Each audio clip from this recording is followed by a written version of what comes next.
The fallout continues over top administration officials using a group chat to discuss a military strike on Yemen that mistakenly included journalist Jeffrey Goldberg, my cousin. Here's what National Security Advisor Mike Waltz said about it last night. Take a look. I take full responsibility. I built the group. My job is to make sure everything's coordinated. But how did the number? Execute I mean, I don't mean to be pedantic here, but how did the number? Have you ever had somebody's contact that shows their name, and then you have somebody else's number there? I never make those mistakes. Right? You got somebody else's number on someone else's contact. So of course I didn't see this loser in the group. It looked like someone else. Now whether he did it deliberately or it happened in some other technical mean is something we're trying to figure out. So, wait, there's more. Earlier yesterday, other officials on that group chat faced the Senate Intelligence Committee, and here's what they said. There was no classified material that was shared in that So then, if there's no classified material, share it with the committee. You can't have it both ways. These are important jobs. This is our national security. Was there any mention of a target in Yemen? I don't remember mention of specific targets. Was there any mention, Ms. Gabbard, of a weapon or weapons system? I don't recall specific weapons systems being named. This was a huge mistake, correct?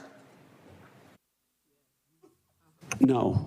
That wasn't a huge mistake? Well, I think they characterized this it is as an a embarrassment. mistake.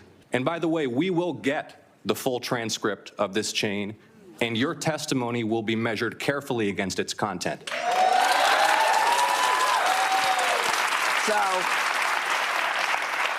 that transcript was released by The Atlantic this morning.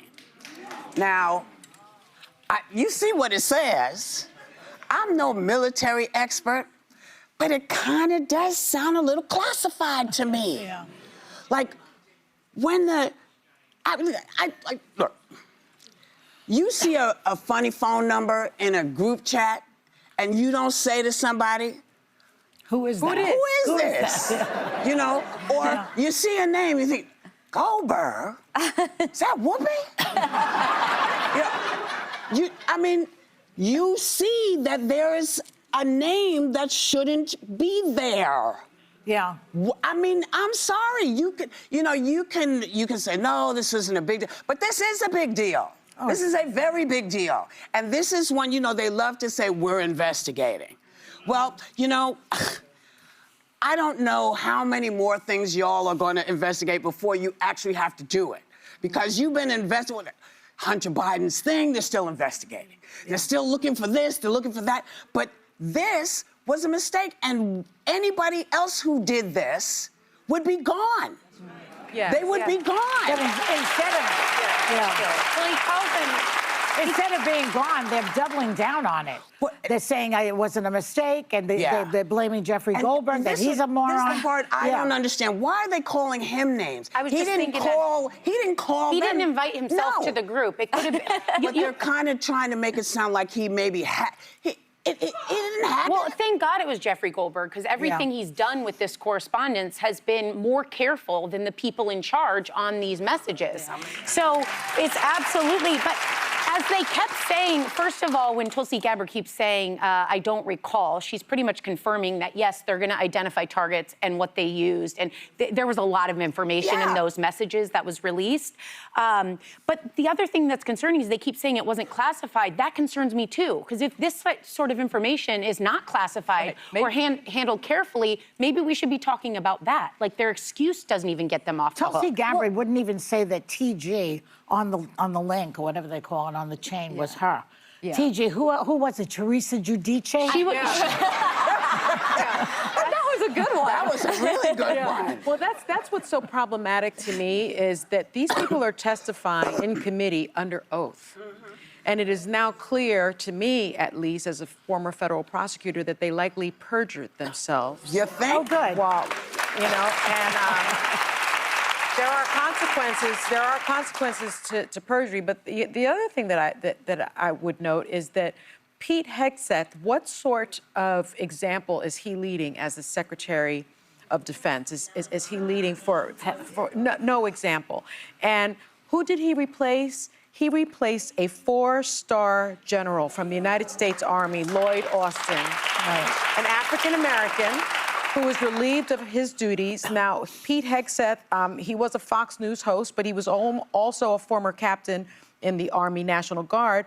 He served in the military, but he lacks senior military experience or any national security What about experience. his time on Fox News, though? When you You're think forgetting about he was a Fox News he was a anchor. Fox News host. So my point is, Lloyd Austin served in the military for 41 years. We're talking about command at the corps, division, battalion, brigade levels, according to the Defense Department. So when you replace excellence by mediocrity, that is what you get. And so when they want to talk about diversity, equity, inclusion, giving people advantages that don't deserve advantages, what we really need to do is reframe that.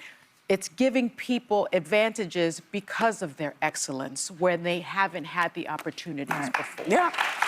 Well, every Secretary of Defense before Pete Hegseth was significantly more qualified than him. And listen, there's a lot we don't agree on in this country, but I know for a fact that Republicans in Congress care about the safety of U.S. troops. And what was so problematic about this and underscored by the text revealed today, we can argue over if it's classified. It is in everything I know, but the president does have the ultimate authority to determine if it is or isn't, so he's going to say it's not classified. But what we know is they named the actual military aircraft they were going to be on. They're going to be on F-18s.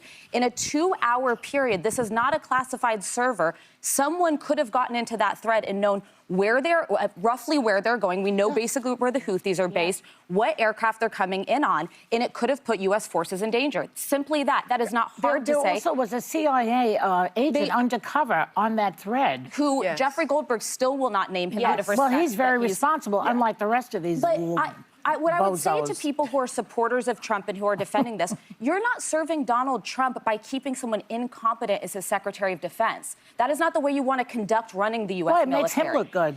I mean, yeah, but it makes the country look ridiculous. Of course, but, you know, he doesn't care.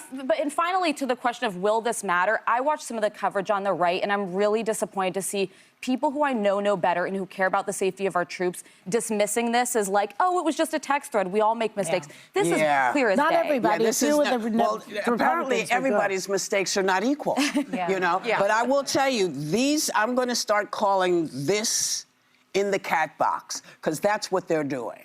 They're doing what cats do.